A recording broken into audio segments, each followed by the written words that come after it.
ત્યારે આવ્યું સુરતનું શ્રી શ્યામળજી ભગવાન યુવા ટ્રસ્ટ ગ્રુપ। બનાસકાંઠાના છેવાડાના વિસ્તારોમાં ઉનાળાની કાળઝાળ ગરમીની સિઝનમાં નિરાધાર ફરતી ગાયો અને અબોલ જીવોને અત્યારે કોઈપણ પ્રકારનો ઘાસચારો ન મળવાથી ગાયોને ખૂબ જ તકલીફ વેઠવવી પડી રહી છે। ત્યારે ઘણા બધા જીવદયા અને ગૌપ્રેમી મિત્રો અલગ અલગ સેવાકીય ગ્રુપો દ્વારા ગૌમાતાની સેવા માટે ઘાસચારો અને અલગ અલગ જગ્યાએ પાણીની વ્યવસ્થા કરીને સેવાનું ઉત્તમ કાર્ય કરતા હોય છે। જેમાં આજરોજ સુરતના શ્રી શ્યામળજી ભગવાન યુવા ટ્રસ્ટ ગ્રુપ દ્વારા બનાસકાંઠાના સરહદી થરાદ, લાખણી અને દાંતીવાડા તાલુકાના 15 જેવા ગામડાઓમાં 57,020 રૂપિયાની 6 ગાડી લીલો ઘાસચારો 1,000થી વધારે નિરાધાર ફરતી ગાયોને ગામડે ગામડે ફરીને ખવડાવવામાં આવ્યો હતો। વધુમાં ગૌમાતા બચાવો અભિયાનના ગૌભક્ત શ્રી વસંતભાઈ દેસાઈ પાવડાસણે જણાવ્યું હતું કે દિવાળીની સિઝનમાં આ ગ્રુપ દ્વારા બનાસકાંઠાની ખૂબ જ જરૂરિયાતમંદ દરેક ગૌશાળામાં રૂબરૂ જઈને સૂકો ઘાસચારો, ગોળ અને દાણ આપીને ગૌ સેવાનું એક ઉત્તમ સેવાકીય કાર્ય કરે છે।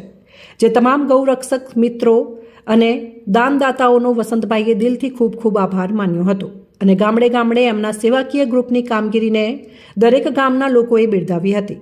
આ સેવાકીય કાર્યમાં સતીશભાઈ હરિયાવાડા, આસુભાઈ રાજકોટ, નાગજીભાઈ સાતસણ, ભરતભાઈ સાતસણ, લીલાભાઈ કંસારી, જુંજાભાઈ, હરજીભાઈ, જેતાભાઈ, રૂપાભાઈ હરિયાવાડા અને અન્ય 2-4 યુવા સાથી મિત્રોએ સેવામાં સાથ સહકાર આપ્યો હતો। જય શ્રી કૃષ્ણ, જય ગૌમાતા મિત્રો।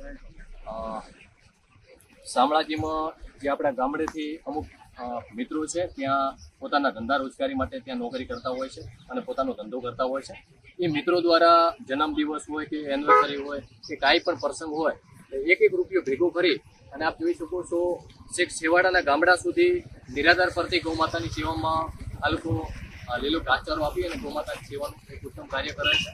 જેમના દાતા છે શ્રી શામળાજી ભગવાન યુવા ટ્રસ્ટ સુરત। જે આ ગ્રુપ અલગ અલગ ગામડાઓમાં જે નિરાધાર ફરતી ગૌમાતાઓ છે, અમુક ગૌશાળાની જે ખાસ તકલીફ છે એવી ગૌશાળાઓ સુધી પહોંચી અને ગૌમાતાની સેવાનું ઉત્તમ કાર્ય કરે છે। એ બદલ એમનો દિલથી ખૂબ ખૂબ આભાર। અને આ ગ્રુપની અંદર જે પણ દાનદાતાશ્રીઓ દાન આપે છે તમામને પણ ખરેખર ખૂબ ખૂબ અભિનંદન છે કે જે આપનો એક રૂપિયો ગૌમાતાના મુખ સુધી પહોંચે છે અને સેવા થાય છે અને એ એક સારા અને સત્કાર્યમાં વપરાય છે। માટે આપ સૌને વિનંતી કરું છું જેટલા પણ બને એટલા મિત્રો આ ગ્રુપની અંદર વધારે જોડાય અને આવી બસ ગામડે ગામડે ગૌમાતાઓની સેવા થાય અને ગૌમાતાઓને આપણે બચાવી શકીએ। જય ગૌમાતા, જય ગોપાલ।